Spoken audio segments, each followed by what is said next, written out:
Good morning, student. Today we will discuss about male reproductive system. Reproductive system की हमने बात शुरू की हुई थी. हमने सेक्सुअल डायग्नोसिज्म की बात कर ली थी, हमने सेक्सेस की बात कर ली थी, हार्मोन्स की थोड़ा बहुत हमने बताया था आपको. आज हम डिटेल मेल रिप्रोडक्टिव सिस्टम की बात करेंगे. बेटा मेल रिप्रोडक्टिव सिस्टम को हमने कुछ दो हिस्सों में बांट दिया है, इसके एसेंशियल पार्ट्स और एक्सेसरी पार्ट. हालांकि दोनों ही जरूरी होते हैं. इसमें एसेंशियल पार्ट में टेस्टिस, स्क्रोटम, एपिडाइमस आता है, whereas in accessory part we have glands and the ducts. Glands में कौन कौन सी आती है? सेमिनल वेसिकल आती है, काउपर्स ग्लैंड आती है, प्रोस्टेट ग्लैंड आती है. In accessory gland we have vas deferens and urethra. तो आपको ये डायग्राम यहाँ पे हमने बनाया हुआ है. देखिए this structure, this round structure is known as, ये वाली स्ट्रक्चर जो है ना, ये वाली राउंड, इसको हम बेटा टेस्टिस बोलते हैं. It is situate lie outside the body. ये पेयर्ड स्ट्रक्चर होती है. जो आपका टेस्टिस होता है it is a paired structure, और ये एक पाउच लाइक सैक में प्रेजेंट होता है, जिसको हम क्या बोलते हैं? स्क्रोटम बोलते हैं. स्क्रोटम जो होता है और टेस्टिस आपस में एक दूसरे से अटैच किससे होते हैं बेटा? गुब्रानुकुलम से अटैच होते हैं. ये गुब्रानुकुलम क्या करता है? टेस्टिस को अपवर्ड या डाउनवर्ड होने से बचाता है, यानी एक पोजीशनिंग पे इसको रखने में काम करता है. इसके अलावा जो स्क्रोटम है ये डीपली पिगमेंटेड होता है और डीपली पिगमेंटेड होता है. ठीक है, इसके अंदर क्या मिलेगा आपको? टेस्टिस मिलेगा. और ये टेस्टिस किसकी हेल्प से जुड़ा हुआ है? गुब्रानुकुलम की हेल्प से जुड़ा हुआ है. Testis is a paired structure. इसका फंक्शन क्या होता है? It produce the sperms as well as hormones.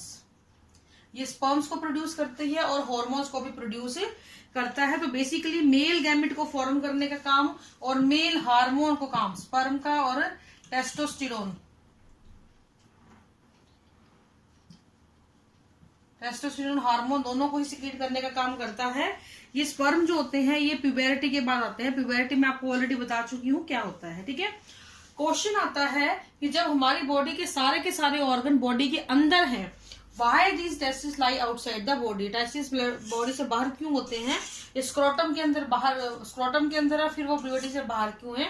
The reason is हमारी बॉडी का जो टेम्परेचर होता है वो काफी ज्यादा है to production for the production of sperm. और स्पर्म को लगभग 2 से लेके 2.5 डिग्री सेंटीग्रेड तक का टेम्परेचर कम चाहिए होता है हमारी बॉडी से. यानी हमारी बॉडी का जो एवरेज टेम्परेचर है उससे लगभग 2 से 2.5 डिग्री सेंटीग्रेड कम टेम्परेचर होगा तो ही स्पर्म प्रोड्यूस हो पाएगा. इसीलिए जो है ये टेस्टिस जो है बॉडी से बाहर जो है लाई करते हैं. So that spermatogenesis can take place easily. तो इस तरीके से टेस्टिस के अंदर आपके ये टेस्टिस है, ये वाला पोर्शन बेटा, ये बाहर जो पाउच है दिस इज स्क्रोटम, और इसी में आपके स्पर्म प्रोड्यूस होंगे और हार्मोन भी प्रोड्यूस होंगे. बॉडी से बाहर क्यों है? क्योंकि इनको टेम्परेचर की आवश्यकता कम होती है. कम टेम्परेचर पे ही स्पर्म को ग्रो करवा पाते हैं, स्पर्म को ओरिजिनेट करा पाते हैं. यहाँ पे फिर आपको स्ट्रक्चर नजर आ रही होगी बेटा, देखो ये वाली, इस स्ट्रक्चर को हम बोलते हैं एपिडिडाइमस. क्या बोलते हैं? एपिडिडाइमस. इस स्ट्रक्चर के द्वारा क्या होता है बेटा? ये स्टोर करती है स्पर्म को. It store the sperm.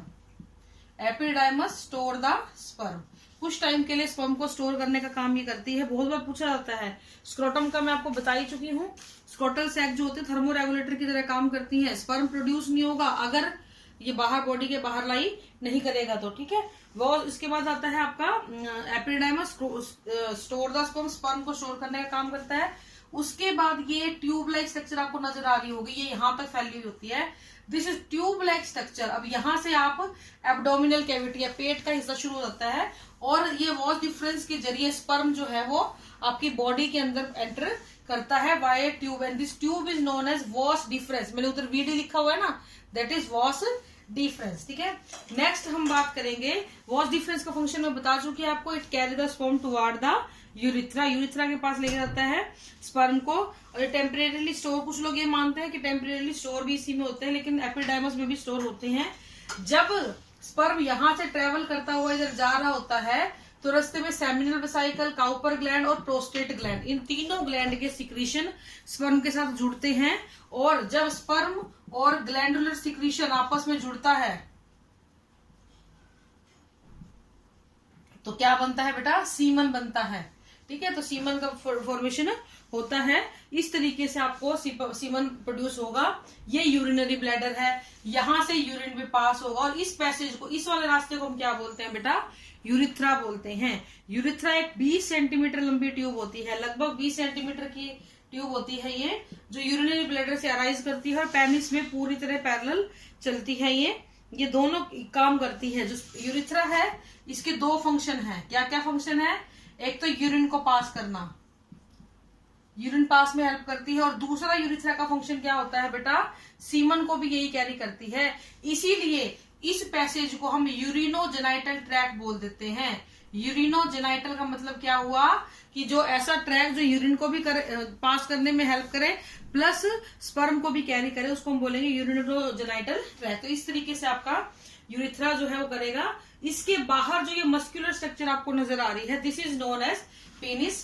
Penis जो होती है ये स्पॉन्जी टिश्यूज की बनी होती है, और स्पॉन्जी टिश्यू जो होते हैं इनके अंदर at the time of mating erection होता है, ब्लड फिल कर जाता है, जिसकी वजह से ये काफी इरेक्ट होते हैं। तो हाईली इरेक्टाइल टिश्यू है बॉडी का, मेल बॉडी का हाईली इरेक्टाइल टिश्यू इसको माना जाता है। और इसके अंदर स्पॉन्जेस होती, स्पॉन्ज जैसे स्पंज होती है ना वैसा टिश्यू होता है। और at the time of sexual intercourse, जब भी मेल जो है वो सेक्सुअल इंटरकोर्स के लिए चलता है, उस दौरान ये सारा का ये जो बहुत ही ज्यादा स्टिफ हो जाता है due to the inflow of the blood, heavy inflow of blood हो जाएगा, so that it can erect. तो ये इरेक्ट हो जाता है, और इसकी इरेक्शन होना बहुत जरूरी होती है बिकॉज ये पेनिस ही है जिसके थ्रू फीमेल की वजाइना में एंटर किया जाएगा ताकि फर्टिलाइजेशन हो सके। अगर पीनिस इरेक्ट नहीं होगा, पीनिस में ब्लड फिल होकर इरेक्शन नहीं होगा, तो उस वजह से क्या होगा, पीनस कभी भी फीमेल की वजाइना में एंटर नहीं कर पाएगा और फर्टिलाइजेशन नहीं हो पाएगा। तो इसलिए इसका रिएक्शन होना बहुत जरूरी होता है। रिएक्शन होगा कैसे? स्पॉन्जी टिश्यू में ब्लड के द्वारा भरा जाता है। ठीक है। और अब बात करते हैं इस वाले हिस्से की। यहाँ पे एक बड़ा सेंसिटिव सा हिस्सा होता है जिसको हम ग्लांस पेनिस बोलते हैं। ये भी काफी इरेक्टाइल टिश्यू को बना होता है, और इसके ऊपर एक स्किन चढ़ी होती है जिसको आप लोग क्या बोलते हो? फोर स्किन बोलते हो।